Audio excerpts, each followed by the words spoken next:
Assalamualaikum warahmatullahi wabarakatuh. Alhamdulillah, kita telah sampai ke pertemuan terakhir sebelum kita melaksanakan ujian akhir semester ya. Untuk yang terakhir ini, kita akan membahas mengenai jurnal penutup ya. Jurnal penutup karena kita kemarin udah membuat beberapa laporan keuangan. Di antaranya ada harga pokok produksi, laporan laba rugi, laporan laba ditahan, dan juga neraca. Nah, saat ini kita akan membahas mengenai jurnal penutup dan tinggal neraca saldo setelah penutupan. Tinggal 2 itu aja. Baik, untuk yang jurnal penutup, di sini mudah banget ya, karena kan kita cuma mau menutup akun-akun aja ya. Kita tinggal masukkan aja yang terkait dengan semua pembelian gitu ya, yang terkait dengan pembelian. Kemudian ada beban-beban. Jadi yang semua ada di produksi masukin ke sini semua. Kita bisa lihat dari baik dari harga pokok produksi. Jika ingin memasukkan dari sini juga nggak apa-apa, sama aja nilainya ya. Atau mau langsung copy paste dari si neraca lajur, itu juga sama aja gitu. Jadi tinggal di copy paste aja, mulai dari nomor rekeningnya, pembelian, beban angkut pembelian gitu ya. Kemudian ada retur pembelian, potongan pembelian, dan beban sampai dengan beban yang penyusutan gedung pabrik. Jadi benar-benar ini yang memang diproduksi aja gitu, yang di bagian produksi. Nah, karena ini nanti terkaitnya dengan ikhtisar produksi, maka dari itu bisa juga diambil dari sini atau mau dari neraca lajur, itu sama aja ya. Kalau saya copy paste aja kan nomor reknya sama nomor rekeningnya dari si neraca lajur. Untuk saldonya juga demikian, tinggal di copy paste aja dari neraca lajur maupun harga pokok produksi, sama saja. Ya, masukkan juga yang tadi retur pembelian, potongan pembelian, cuman bedanya di sini beda tempat aja. Kalau pembelian sampai dengan biaya kan adanya di kredit. Kalau retur sama potongan adanya di debit. Seperti itu. Jangan lupa untuk sum ya semuanya, supaya kita tahu nanti di akhir apakah balance atau enggak gitu. Jadi antara debit sama kredit juga harus sama. Kemudian untuk yang penjualan, kita mau menutup akun penjualan, otomatis yang di debitnya adalah ikhtisar laba rugi. Ya, kita mau masukin si penjualan, itu juga sama, saya sumbernya dari sini juga. Jadi tinggal di copy paste saja penjualan ya, segini, tinggal di copy paste saja dari laporan neraca lajur. Nah, kemudian tinggal dimasukkan. Setelah itu yang terkait dengan penjualan, diantaranya ada potongan penjualan dan retur juga dimasukkan. Nah, untuk yang ikhtisar laba rugi, semua yang tidak terkait dengan ikhtisar produksi masuk ke sini semua. Jadi berbanding terbalik, kalau yang ikhtisar produksi hanya produksi aja ya. Kalau laba rugi yang enggak masuk produksi masuk ke sini semua. Di antaranya ada penjualan gitu ya. Kemudian retur penjualan, potongan penjualan, dan biaya-biaya di luar biaya produksi. Ya, di luar yang tadi, yang tidak masuk ke dalam produksi, seperti biaya gaji penjualan, biaya perlengkapan penjualan, beban pemasaran, listrik, transport, pemeliharaan umum, penyusutan, peralatan kendaraan, gedung, beban lain-lain, dan termasuk ikhtisar produksi yang bisa kita ambil ya dari HPP, harga pokok produksi. Nah, ini dari sini. ya, 743150, atau kalau mau lihat dari neraca lajur juga ada ya, dari neraca lajur ada di sini 743150. Oke. Nih. Setelah kita memasukkan ya yang ikhtisar produksinya, jangan lupa di sum juga sama. Di sum ya, jadi kita tahu berapa penjumlahan ini semua. Setelah itu kita mau masukin atau menutup laba ditahan. Tapi laba ditahan di sini adalah laba bersihnya kita, gitu ya. Nah, saya udah bikin di sini ya. Yang dimasukkan di sini adalah laba bersih yang dimiliki oleh perusahaan, sumbernya dari laporan si laba rugi, ya. Yaitu 88.900. Atau kalau misalkan mau lihat dari neraca lajur pun ada. Itu kan 88.900. Di sini. Pokoknya neraca lajur itu memang semuanya udah termasuk di situ semua ya. Jadi kita mau copy paste apa aja yang lebih mudah sebenarnya dari neraca lajur gitu. Tapi kalau misalkan emang mau dari laporan laba rugi ya silakan gitu ya. Untuk yang selanjutnya yang akan ditutup adalah si dividennya ya.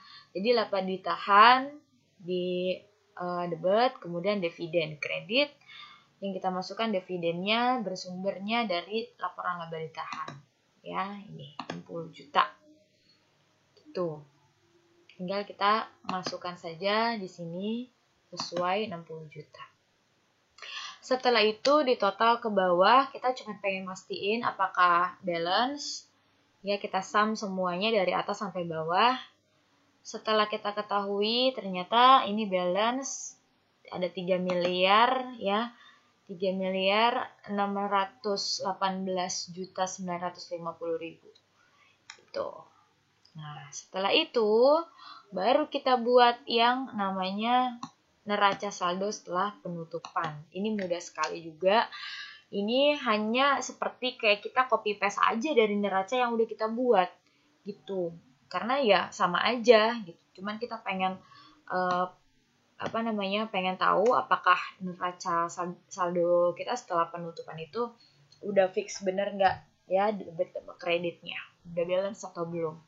Nah, ini sumbernya dari neraca yang udah pernah kita buat itu, tapi kalau neraca kan kita ngitung ke bawah ya, seperti ini gitu ya, ada perhitungannya antara aktiva tetap, aktiva lancar gitu, kemudian hutang lancar. Nah, tapi kalau misalkan neraca saldo ya kita urutin aja dari atas sampai bawah. Yang termasuk di dalam neraca saldo ini yang ada di neraca, yaitu harta, utang, dan modal. Ya. Setelah kita tambahkan, kita masukkan semua ya debit kreditnya, harta, utang, modal ini kita jumlahkan ke bawah dengan sum. Nah, ini diperoleh angka 4.877.900.000. Nah, ini balance, berarti pekerjaannya telah benar dan selesai. Neraca saldo setelah penutupan ini bisa digunakan untuk acuan gitu ya.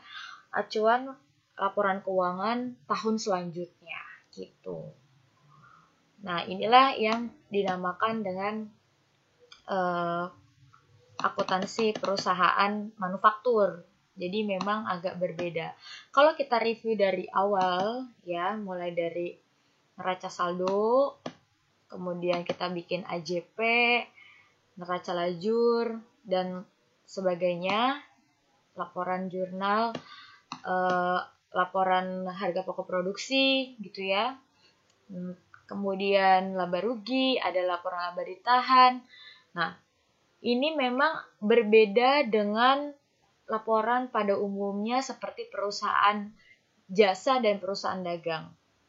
Yang membedakan di sini antara perusahaan jasa, dagang, dan manufaktur ya, itu biasanya terletak dari akun-akunnya gitu ya.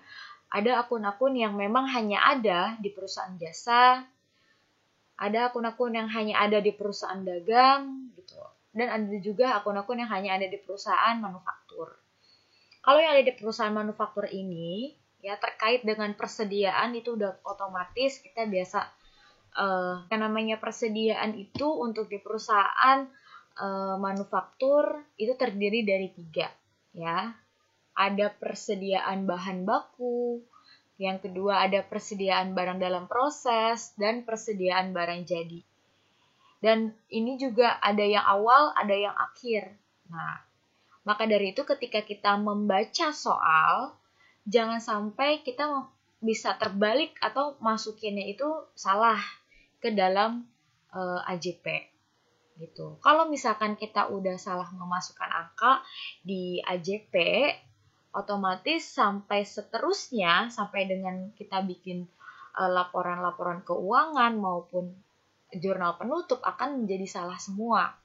Gitu. Apalagi yang kelihatan salah itu nanti di neraca lajur. Pasti kelihatan salah. Nah, maka dari itu ini harus hati-hati sekali untuk kita membuat si AJP ya. Benar-benar kita lihat soal, kalau misalkan ada tanggal di situ ditulis tanggal 31, ya itu berarti akhir gitu ya. Kalau tanggal 1 atau tanggal-tanggal muda ya berarti itu awal. Itu persediaan bahan baku awal atau persediaan barang dalam proses awal gitu. Pokoknya tanggal-tanggal muda itu yang di awal. Nah, untuk bahan baku otomatis yang namanya persediaan bahan baku itu ya belum jadi gitu ya, masih mentah, belum diapa-apain. Nah, itu yang dinamakan bahan baku. Jadi kita harus bisa membedakan antara persediaan bahan baku sama persediaan barang dalam proses. Kalau persediaan barang dalam proses, sedang proses produksi, sedang proses pengerjaan gitu. Walaupun belum finishing. Kalau udah finishing namanya persediaan barang jadi. Dari ketiga ini aja kita harus bisa bedain. Karena nanti akan berbeda ketika memasukkan di AJP gitu. Nah, kemudian untuk di neraca lajur kemarin juga banyak salah ketika kita mau memasukkan ya input data itu harus hati-hati. Setelah kita udah bikin neraca saldo, kita bikin AJP. Kalau AJP-nya salah, otomatis nanti NSD-nya salah. Gitu. Atau neraca saldo disesuaikannya salah. Ini harus hati-hati di sini. Kemudian kita tambahkan lagi untuk si laporan keuangan manufaktur ditambah dengan tabel harga pokok produksi. Gitu ya, harga pokok produksi. Yang di dalamnya menyangkut semua yang berkenaan dengan proses produksi seperti HPP ya, HPP harga pokok penjualan, pembelian, beban angkut, retur, potongan, itu masuk semua. Kemudian beban-beban. Nah, yang masuk ke sini tidak semua beban, tetapi beban-beban yang memang berkaitan langsung dengan proses produksinya. Ya, namanya aja harga pokok produksi, gitu kan? Jadi beban-beban yang berkaitan langsung yang masuk ke dalam sini.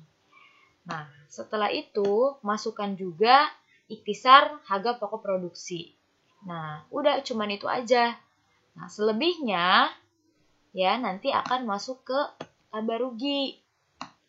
Laba rugi dan neraca gitu. Kalau kalian pasti sudah tahu yang masuk ke neraca harta utang modal kayak gitu ya. Yang masuk ke laba rugi ya beban-beban dan termasuk dengan si penjualan ini. Ya, penjualan, retur, potongan penjualan, itu termasuk ke laba rugi. Jangan lupa ikhtisar laba rugi juga dimasukkan. Gitu. Ya, jadi pada saat kita mentotalkan semuanya, terus kita ingin mencari berapa harga pokok produksinya, antara yang ada di harga pokok produksi dengan yang ada di laba rugi, itu jumlahnya jadi sama.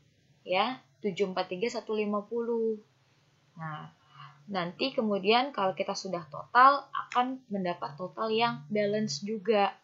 Ya, di sini jangan lupa kita ada laba. Labanya juga antara yang ada di sejajar dengan laba rugi dengan yang sejajar dengan neraca itu harus sama. Ya, 88.900. Seperti itu. Inilah perbedaan antara laporan keuangan perusahaan dagang yang kemarin gitu ya dengan perusahaan manufaktur. Jadi ada tambahan, yaitu harga pokok produksi. Nah, ini yang termasuk harga pokok produksi.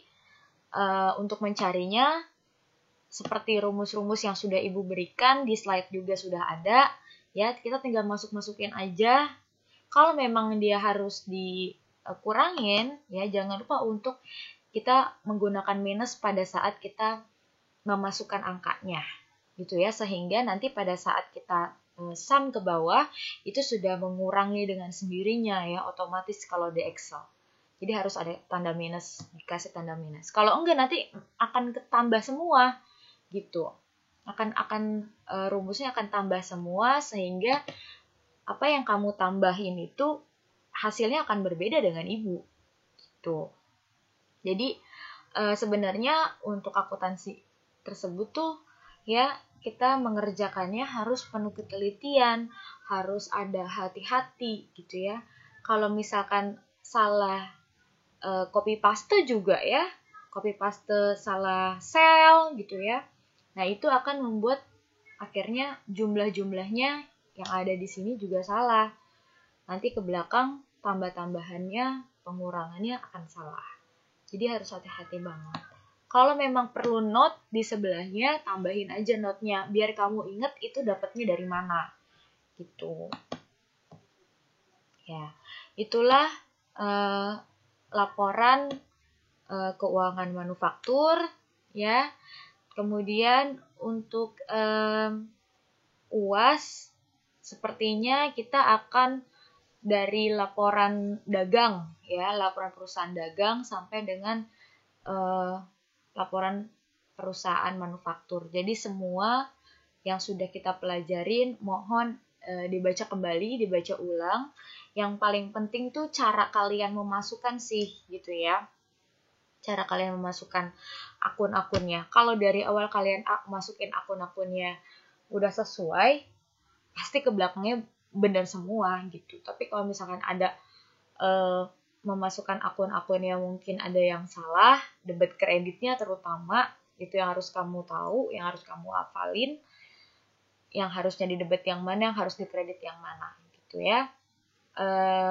Paling itu aja dari Ibu, tolong dipelajarin untuk UAS, laporan keuangan perusahaan dagang dan manufaktur ya. Untuk minggu ini tidak ada tugas karena Ibu akan input semua nilai kalian, jadi minggu ini nggak ada tugas apa-apa gitu ya. Jadi yang terakhir itu yang kemarin jurnal penutup sama neraca saldo setelah penutupan aja. Kurang lebihnya mohon maaf. Wassalamualaikum warahmatullahi wabarakatuh.